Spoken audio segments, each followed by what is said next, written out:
Merci de préférer Kavi TV pour vous informer. Bonsoir et bienvenue. Le gouvernement guinéen annonce la relance des opérations de déguerpissement des nouvelles voiries publiques encombrées par les vendeurs. La nouvelle est tombée au cours du traditionnel Conseil des ministres ce vendredi. Le ministre porte-parole du gouvernement en conférence de presse est revenu sur d'autres points abordés au cours de la rencontre. Le compte rendu à suivre dans ce journal. Les enseignants contractuels en situation de classe seront engagés à la fonction publique à partir du mois de janvier prochain. Le protocole d'accord a été finalement signé ce vendredi. Il est le fruit des négociations entamées depuis plusieurs mois. Une avancée significative dans la résolution de cette crise qui a longtemps miné le secteur éducatif guinéen. Nous nous sommes intéressés ce soir à la poliomyélite provoquée par le virus poliovirus. Elle peut entraîner en quelques heures des paralysies irréversibles. Pour prévenir la maladie en Guinée, une campagne de sensibilisation et de vaccination a été lancée. Vous le verrez dans ce journal, les agents vaccinateurs procèdent à des porte-à-porte pour atteindre le plus d'enfants.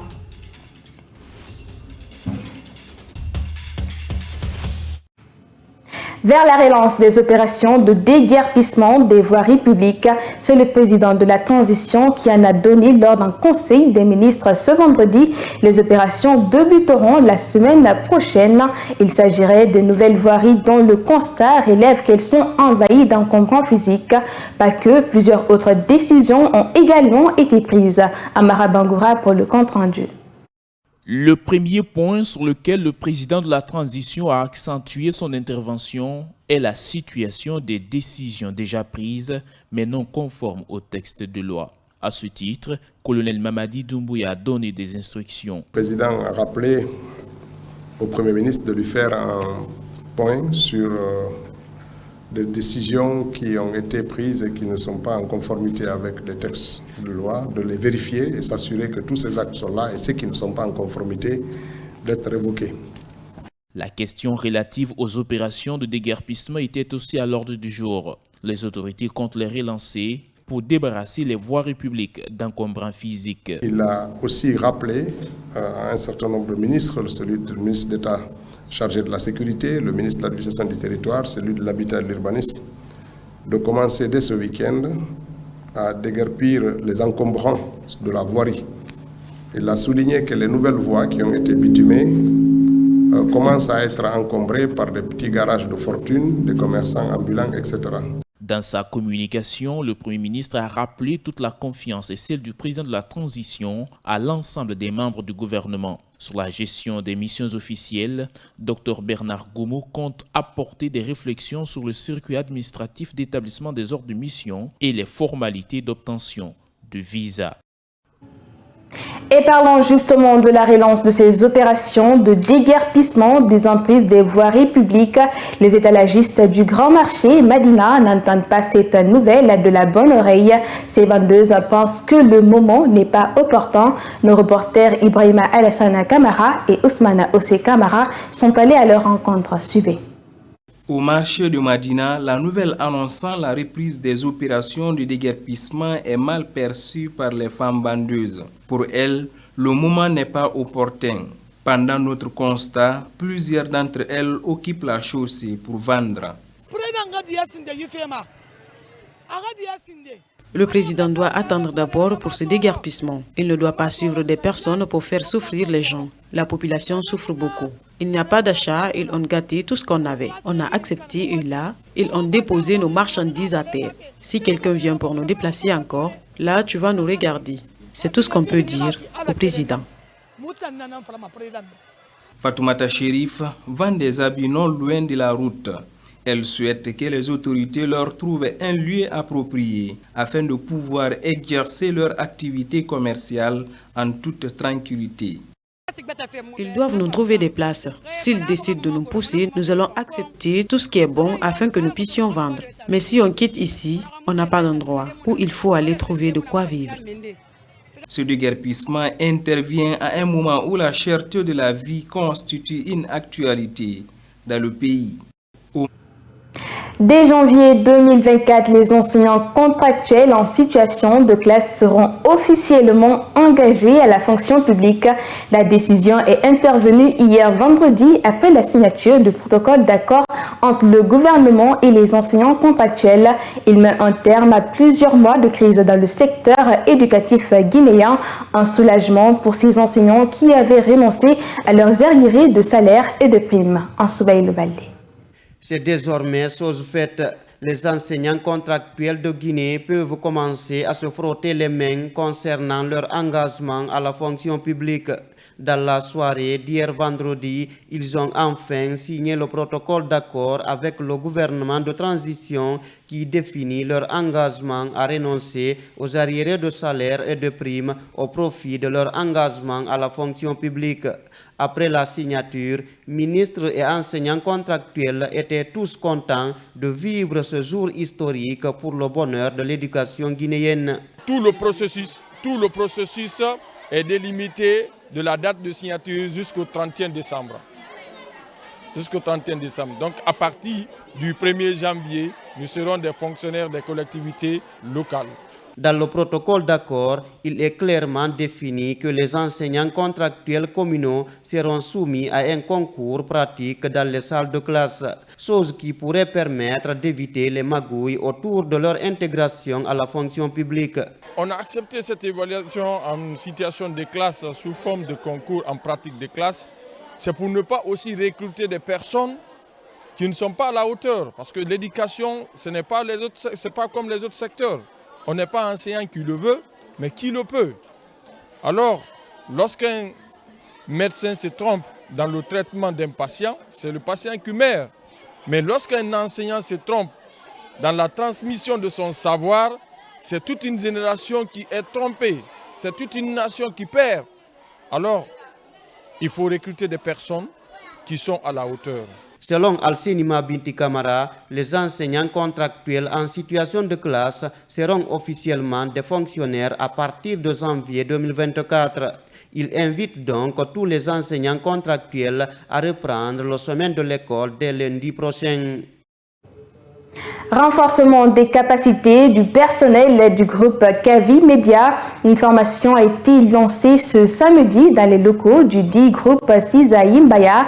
La direction générale du groupe Kavi Media, qui se veut un média de développement, souhaite à travers cette formation se frayer un chemin dans la sphère médiatique du pays et se hisser haut sur le plan international. Le lancement officiel a connu la présence du président, directeur général, des membres de la direction générale et des journalistes du média du développement. Mariam Boibari pour le compte-rendu.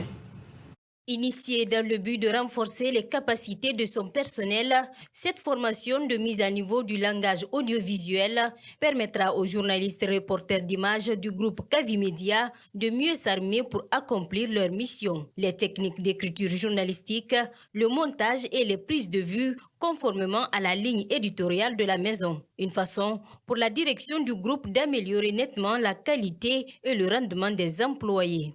La formation va s'articuler autour de la maîtrise et la connaissance approfondie du langage audiovisuel, mais tout ceci en étroite ligne avec la ligne éditoriale de la maison pour avoir un souci d'uniformité entre les contenus dans la forme comme dans le fond. Pour le rédacteur en chef, cette formation s'inscrit dans une dynamique de développement qui permettra de valoriser le potentiel de son personnel afin de pouvoir concurrencer les plus grandes chaînes de télévision et de radio du pays, mais aussi sur le continent. Kavi n'est pas seulement former les JRI pour la Guinée, mais c'est former des JRI qui puissent s'imposer à l'international, postuler. Et demain, pourquoi pas, vous qui êtes devant moi, aller sur des chaînes internationales, comme je ne vais pas citer de nom, mais des grandes chaînes internationales, et qu'on puisse dire que oui, ce journaliste, ce reporter vient de Kavi et respecte le b.a.-ba du journalisme, du JRI. Et ça, c'est une fierté pour Kavi. Nous ne voyons pas simplement la Guinée, mais nous voulons concurrencer les médias à l'international. Cette formation vient donc renforcer les acquis de ces journalistes reporters d'images, une initiative salutaire pour les participants au sortir de cette formation. Déjà, c'est une formation assez importante parce que ça parle de tout ce qui est audiovisuel et surtout ce que nous, GRI, nous sommes amenés à faire sur le terrain. À la fin de la formation, j'espère bien être outillée dans tout ce qui est audiovisuel pour que je puisse bien pratiquer le métier que je suis en train de faire. Et donc, je promets de bien être attentive et puis suivre la formation jusqu'à la fin. Cette formation de 7 séances se tiendra sur une période de 3 semaines, tous les jeudis et samedis, et sera sanctionnée par une évaluation. Retrait des documents de voyage diplomatiques et des services des membres du gouvernement. Si officiellement la mesure s'inscrit dans le cadre de la refondation de l'État, le président de l'UDRG, Bahouri, indique qu'il était mieux de sanctionner le ou les fautifs à l'interne sans exposer le problème à la place publique. Suivez sa réaction au micro de Mamadou Tanouba. Il y a des décisions que le gouvernement peut faire sans avoir besoin de communiquer là-dessus. On peut demander au ministre de ne pas sortir un point à tirer, que ce soit une décision ferme et nette, mais lorsqu'on dit on retire les passeports, ça fait un discrédit pour l'image de la Guinée, sur le plan national et sur le plan international. Parce qu'on peut s'imaginer le tout. Vous ne pouvez pas dévaluer le statut d'un membre d'un gouvernement publiquement et que ce dernier puisse avoir par la suite une bonne image et une bonne représentation, aussi bien vis-à-vis de la population que vis-à-vis des partenaires extérieurs. C'est comme s'ils sont dévalués. Donc il y a des décisions, si tu veux sanctionner, tu sanctionnes en interne. Ça c'est entre vous. Mais dès que la sanction devient publique, tu fais un discrédit sur le pays tout entier et sur l'ensemble du gouvernement, y compris lui-même. Pourquoi la volatilité du franc guinéen face aux principales devises, l'euro et le dollar? C'est le titre d'une chronique faite par l'économiste Abdoulaye Girassi. Pour cet analyste, le franc guinéen se porte mieux par rapport aux années précédentes, même si selon lui, beaucoup reste encore à faire pour qualifier l'économie guinéenne. En Soubaï Le Baldé, reportage. Dans son analyse, Abdoulaye Girassi tente d'expliquer le pourquoi la volatilité du franc guinéen face aux principales devises. Selon lui, plusieurs facteurs favorisent l'influence de la volatilité du franc guinéen. C'est par exemple la base commerciale, le déficit ou l'excédent de la balance commerciale est tributaire de la demande du franc guinéen. Si le solde de base commerciale est positif, ça veut dire que le pays exporte plus qu'il n'importe. Ça veut dire quoi? Quand les gens viennent chez vous pour acheter vos biens, pour les exporter, ils vont acheter en franc guinéen. Ça veut dire que la demande du franc guinéen augmente vis-à-vis des devises étrangères. Les gens viennent chez vous pour acheter vos produits. Donc il y a une demande par rapport à l'offre. La monnaie guinéenne, le franc guinéen est demandé parce que nous exportons. La stabilité politique est un maillon fort qui favorise l'évolution du taux d'échange entre le franc guinéen et les principales devises. Mais en cas de crise politique, la situation économique pourrait se dégrader. Mais l'autre facteur également qui pourrait expliquer la volatilité du franc guinéen, c'est la stabilité politique, qui est également essentielle. Vous savez, en cas de crise politique, les agents économiques peuvent naturellement anticiper sur une dégradation de l'activité économique. Ceci étant, ce qui pourrait conduire à une faible demande du franc guinéen. Selon Abdoulaye Girassi, pour éviter la surenchère dans le secteur monétaire, il faut impérativement réguler l'activité des cambistes. Les cambistes ne doivent pas évoluer dans le marché parallèle. Il doit être coordonné, orienté vers une corporation. De cas guinéen, le cambiste, il y a les cambistes agréés, mais beaucoup ne sont pas agréés. Et beaucoup ne sont pas agréés là, font des fois de la spéculation, de la surenchère. Donc il appartient aux autorités monétaires, notamment à la Banque centrale, de les réunir en corporation, de les organiser de manière à réduire l'écart entre le taux de la Banque centrale, donc le taux officiel des banques et des banques centrales, et le taux du marché parallèle. Le taux d'intérêt est l'une des variables économiques à travers laquelle on pourrait également expliquer la variation du taux d'échange, a déclaré Abdoulaye Girassi. Je vous le disais au début de ce journal, la poliomyélite est une maladie très contagieuse qui affecte souvent les enfants de 0 à 5 ans. Elle envahit le système nerveux et entraîne une paralysie totale chez les victimes. En Guinée, les autorités restent en veille pour éviter sa propagation. Une campagne de vaccination est même lancée pour prévenir la maladie. Aïcha Kamara et Tidiana Kamara étaient sur les pas de certains agents ce samedi. Suivez le reportage. Bien que les cas de poliomyélite ont baissé de 31% sur le continent africain, selon l'Organisation mondiale de la santé OMS, les autorités guinéennes s'investissent pour prévenir la pathologie. Ici à Yimbaya, dans la commune de Matoto, les agents de vaccination font de porte à porte. L'opération consiste à vacciner les enfants dont l'âge varie entre 0 à 5 ans. Pour Dr Aboubakar Souma, médecin, la vigilance doit être de mise. Très importante pour les enfants, surtout les enfants de 0 à 5 ans, parce que c'est la couche la plus vulnérable. Donc il est mieux de prévenir que de guérir.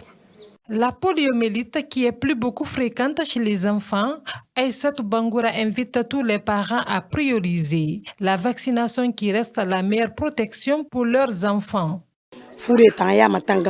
On doit prévenir la maladie, donc j'invite toutes les mères de famille à faire vacciner leurs enfants. À travers cette campagne, le ministère de la Santé et de l'Hygiène compte toucher plus de 3 millions d'enfants de 0 à 5 ans dans tout le pays afin de protéger les enfants des maladies graves et invalidantes. Malgré l'interdiction de l'exportation de certains denrées alimentaires, le prix de la pomme de terre connaît une hausse excessive ces dernières semaines. Le kilo qui se négociait entre 4 à 5 000 francs guinéens il y a quelques mois à l'intérieur du pays a connu une augmentation de plus de 50%, une hausse qui se fait ressentir dans les différents marchés de Conakry. C'est un constat fait par notre reporter Salimatou Diallo. Un tas de pommes de terre à 10 000 francs guinéens, c'est à ce prix que cette denrée est vendue dans la capitale Conakry. Le moins cher est à 5 000 francs guinéens. Les consommateurs se plaignent et déplorent la différence considérable du prix de la pomme de terre. Avant, quand je venais acheter, le tas était à 2 000 et à 5 000. Aujourd'hui, le tas se vend à 10 000. On demande à l'État de diminuer le prix des marchandises pour nous. Massiri Kamara, vendeuse, explique cette inflation par la cherté du transport. Vu les complications rencontrées à ce niveau, elle est obligée de vendre à un prix rentable pour pouvoir s'en sortir. Ils nous disent tout le temps que le prix de transport a grimpé. Un petit sac de pommes de terre, on l'achète à 280 000 francs guinéens.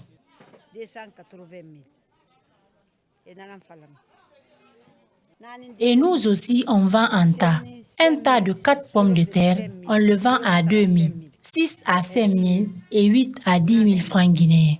Il faut noter que lors du lancement officiel de la campagne agricole 2022-2023, l'État guinéen, à travers le ministère de l'Agriculture, avait subventionné le secteur agricole à hauteur de 30 milliards de francs guinéens. En contrepartie, ces derniers ne devraient pas à leur tour vendre le kilo à plus de 7 000 francs guinéens.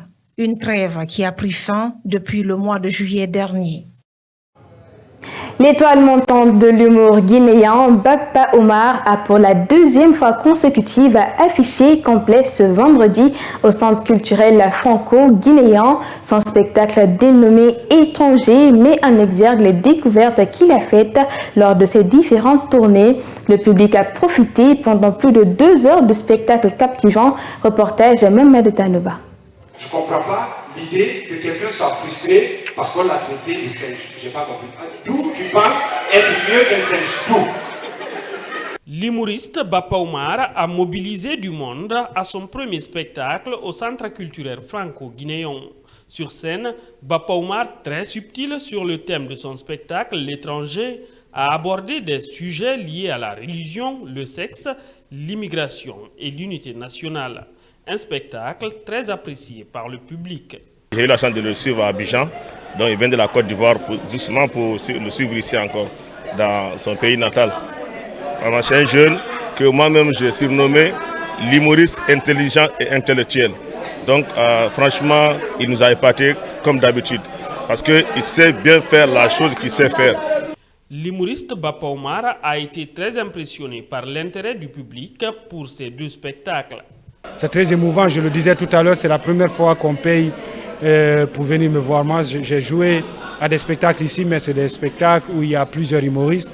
Donc c'est vraiment mon tout premier spectacle. Hier, la salle était remplie. C'était un jeudi, donc en milieu de semaine. Et aujourd'hui, vous avez vu, la salle a refoulé du monde. Il y avait du monde dehors, des gens debout dans la salle. C'est simplement extraordinaire. Moi, je suis dans tous mes états là. C'est vraiment un ascenseur d'émotions. La direction du Centre culturel franco-guinéen est habituée à l'organisation de ce genre de spectacle. Le lieu est choisi pour son confort, selon sa directrice générale adjointe. Disons, aujourd'hui à Conakry, c'est le seul centre vraiment qui répond aux normes d'un centre culturel et tout, qui peut recevoir des artistes avec une scène, avec ce standing-là, un spectacle digne de ce nom, avec les lumières et le son qu'il faut. C'est cette salle-là. L'humour guinéen, dans sa version stand-up, impose petit à petit sa marque de fabrique avec la nouvelle génération. Le comité national olympique et sportif de Guinée menacé de déguerpissement. Ce samedi, son président Ben Daouda Nansoko a exprimé son mécontentement. Ses membres doivent quitter les lieux suite à la rénovation du stade du 28 septembre. Une décision que Ben Daouda Nansoko trouve anormale. Suivez sa réaction dans ce reportage signé Mamaïsa Tatavel Camara. Ce siège abrite le Comité national olympique et sportif guinéen depuis 2009. Octroyé par le ministère en charge des sports d'alors et financé par les institutions internationales, aujourd'hui, les membres sont sommés de libérer les lieux d'ici le 19 novembre prochain. Ben Daouda Nansoko regrette cette situation. Nous sommes là, vous avez vu, équipés, construits et équipés par le CIO. Et nous sommes à 8 mois des Jeux olympiques. 8 mois. On va travailler jusqu'au 26 juillet pour être maintenant dans les Jeux. Et si on n'est pas dans les conditions de travailler, comment nous allons recevoir les personnalités, même de la Guinée, parce que chaque CNO reçoit les personnalités de son pays, du président de la République au dernier dignitaire. Plusieurs citoyens travaillent au sein de cette institution. Son président sollicite une aide de la part des autorités pour éviter que ces personnes ne partent en congé technique. On ne peut rien si on est au bout de l'effort. On s'étouffe, on est obligé d'abandonner tout. Mais on ne veut pas abandonner. C'est tendre la main au président de la République de nous donner un siège. Les places ne manquent pas à l'État. Même le COCAN, là, on peut nous donner. Même le COCAN c'était pour l'organisation des Jeux. Si les infrastructures, là, tout ça, il y a une direction des infrastructures. Les conséquences sont graves. Nous avons une trentaine de travailleurs ici, qu'on paye à près de 40 millions de francs guinéens par mois. On va les licencier, parce qu'ils ne vont pas être dans la rue et qu'on peut continuer à les payer. On ne peut même pas justifier ça. Le Comité national olympique et sportif est un organe consultatif du ministère en charge des sports et l'interlocuteur privilégié du mouvement sportif auprès des pouvoirs publics. Il propose donc la délocalisation des halls sports dans certains quartiers de Conakry et des villes du pays. Après avoir déposé sa candidature pour la présidence de la Fédération guinéenne de football, Abdelkarim Bangoura, AKB, ancien joueur de Sili de Guinée, a eu au cours d'une conférence de presse animée ce samedi réitéré sa détermination à faire du football guinéen une fois à la tête de la FEGEFOOT, un vecteur de développement. Il est au micro dans Soubaï Le Baldé. Suivez. Vous savez, notre football n'est pas géré avec la rigueur. Il manque le professionnalisme et il manque la rigueur. Et il y a aussi, je ne sais pas si c'est fait exprès, il y a de l'ignorance aussi. Parce qu'on ne peut pas, je vous donne juste un exemple, quand nous, on va prendre la Fédé, aucun des membres du comité exécutif ne sera salarié. Fouillez, vous allez voir. Par le passé, tu peux voir un membre du comité exécutif et qui est en même temps salarié. Est-ce que vous trouvez ça normal? Vous le savez, qui ils sont, et cela doit être interdit, ou même profiter du marché de la Fédé alors qu'ils sont dans le comité exécutif. Et quand je vois certaines listes aujourd'hui, certaines mêmes personnes font partir. Il faut changer. Ils ont peur, les gens ont peur de ce changement-là.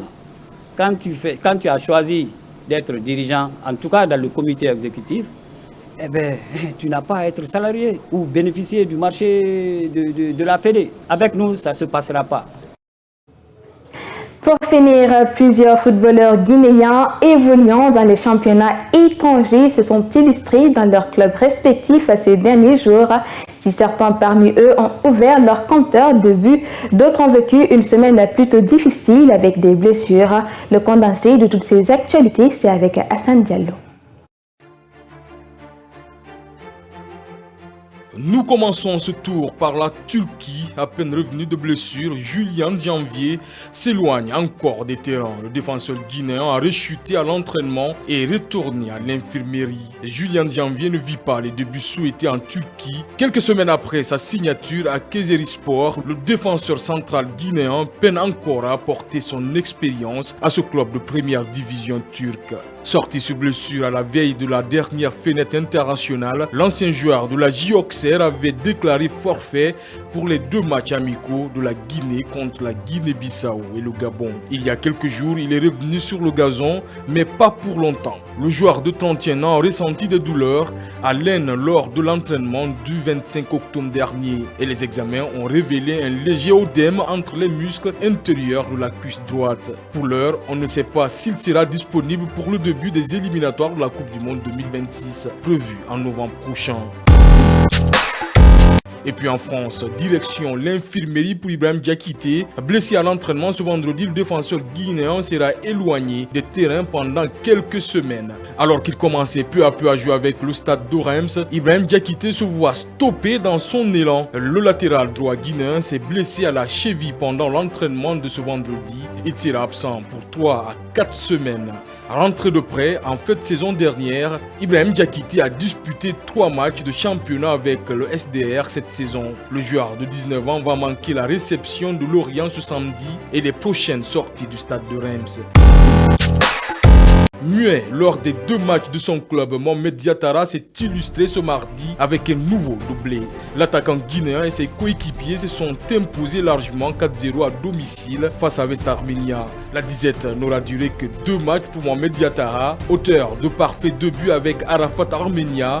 L'international a fait parler une nouvelle fois son talent de buteur lors de la réception de West Armenia ce mardi. Il a montré la voie à son équipe en ouvrant le score en tout début de rencontre avant de s'offrir un doublé en demi-heure après. L'attaquant de 30 ans porte ainsi son compteur à 10 buts et une passe décisive en 11 matchs de Première Ligue arménienne. C'est le deuxième international guinéen le plus prolifique depuis le début de la saison après Serhou Guirassy, 14 buts en 8 matchs avec Stuttgart. Son club occupe la 3e place du championnat arménien avec 26 points après 13 journées disputées. Sorikaba a ouvert son compteur but avec Las Palmas ce samedi. L'international guinéen a marqué en toute fin de match pour offrir la victoire 2-1 à son club face à Almeria. Il a mis du temps pour trouver le chemin des filets avec Las Palmas, mais c'est désormais chose faite. Sorikaba a signé sa première réalisation à Liga ce samedi 28 octobre. C'était lors du déplacement de Las Palmas sur le terrain d'Almeria au compte de la 11e journée du championnat espagnol de première division. Entré en jeu à la 60e minute, l'attaquant guinéen a offert la victoire à son équipe en toute fin de rencontre. Il a repris en première intention un ballon mal renvoyé par la défense adverse pour battre le gardien d'Almeria. Le joueur de 28 ans compte maintenant un but et une passe décisive après 9 matchs joués avec Las Palmas. Ainsi s'achève ce journal à tous. Merci de l'attention. Passez un agréable week-end. Au revoir.